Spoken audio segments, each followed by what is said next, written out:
svima, ja sam Ana Marija Marinković, odjevina Agencije za studije u inostranstvu i blog kakonamaster.com. Dobrodošli u epizodu koja se bavi šta vam je sve potrebno od papira za studije u inostranstvu. Poslednjih godina birokratija u našoj državi, moram priznati, sve bolje funkcioniše, međutim, naš strah od papira je ostao i studenti često misle da je to neka neviđena birokratija koju oni neće moći da pobede i neće moći da sakupe ta dokumenta, međutim, to nije istina, a posebno ako se prijavljujete preko nas, to sve ide dosta lagano. I sada ću vam proći koji su vam 7 dokumenta standardno potrebni za studije u inostranstvu. Ja ću ih sada nabrojati. Vi svakako ove spiskove imate na našem sajtu, tako da ne morate da pišete. To su CV, odnosno vaša biografija, motivaciono pismo, 2 preporuke, diploma srednje škole ili fakulteta, izvod ocena, odnosno svedočanstva 4 razreda srednje škole ili 3 ako se prijavljujete toku 4. godine, sertifikat jezika i pasoš.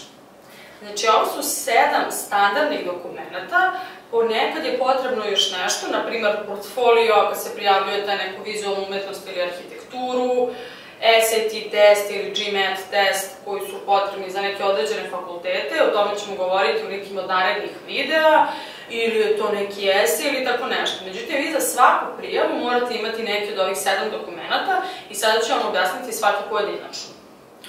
CV. Što se tiče CV-a, i za svaki od ovih dokumenta snimit ćemo tutoriale u nekim od narednih videa. Međutim, znači, CV generalno treba da oslikava vas. Mi preporučujemo Europass format, to je format Evropske unije koji je uglavnom obaveza za studije u inostranstvu i generalno on je najstandardniji tip tog tabelarnog CV-a, znači nemojte pisati neke romane o sebi u autobiografskom modu, već lepo naručite CV kod nas ili preuzmite template sa sajta Europass i popunite. Jako je bitno da je CV hronološki od sadašnjosti ka prošlosti, jer vas zanima šta Ana Marija Marinković radi sada u svojim 30-ima, a ne šta radila u osnovnoj školi. Druga stvar je motivaciono pismo.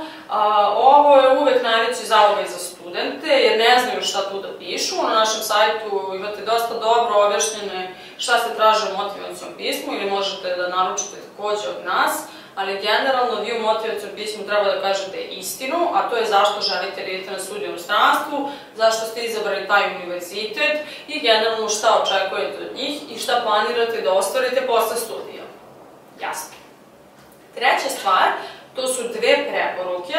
Za osnovne studije je nekad dovoljna i samo 1 preporuka, međutim to su uglavnom 2. To mogu biti, znači, 2 akademske preporuke, odnosno od vaših profesora, a nekada su to i preporuke od nekog mentora, praksa, zapošljavanja, pa neko ima jednu profesionalnu i jednu akademsku. Ono što smo mi videli, veliki problem za decu iz unutrašnjosti je što profesori ne znaju engleski i ne znaju da vam napišu preporuku i da, preporuke treba da budu na engleskom jeziku. Čak i ako se prijavljujete na studije, recimo na nemačkom, u redu je da vam profesori napišu preporuku na engleskom, jer oni za razliku od vas ne moraju da znaju nemački. Mi pišemo preporuke bukvalno za sve naše klijente i onda profesori to potpišu i naravno slože se sa svime što je napisano. Četvrti dokument je diploma fakulteta ili srednje škole. Često dobijamo pitanje da li mogu da se prijavim u toku školovanja, na primjer u toku 4. razreda srednje škole ili 4. ili 3. godine fakulteta. Odgovor je da možete, pod uslovom naravno da završite fakultet do juna ili jula, a srednju školu do trenutka kada vam srednja škola traje, a kod nas državne škole se završavaju 15. juna kada se polaže matura.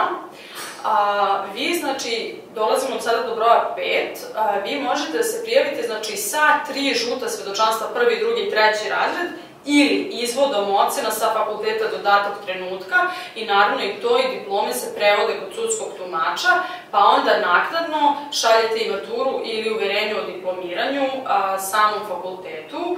I da, vi možete da se prijavite i sa uverenjem o diplomiranju, a ne samom diplomom, jer znamo da kod nas diploma dok se izda prođe i godinu dana, neki završe master. Ja lično još uvek nisam uzela diplomu s fakulteta političkih nauka i dalje imam ono jedno uverenje na A4 formatu.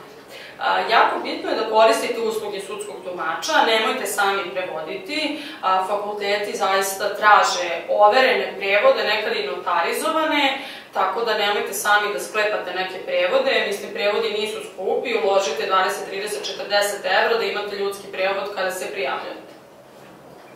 Šesta stvar je sertifikat jezika, znači potreban je i sertifikat jezika i uvek vam je sigurnija prijava ako vi već u trenutku prijave imate sertifikat jezika, nego ako nemate pa šaljete naknadno.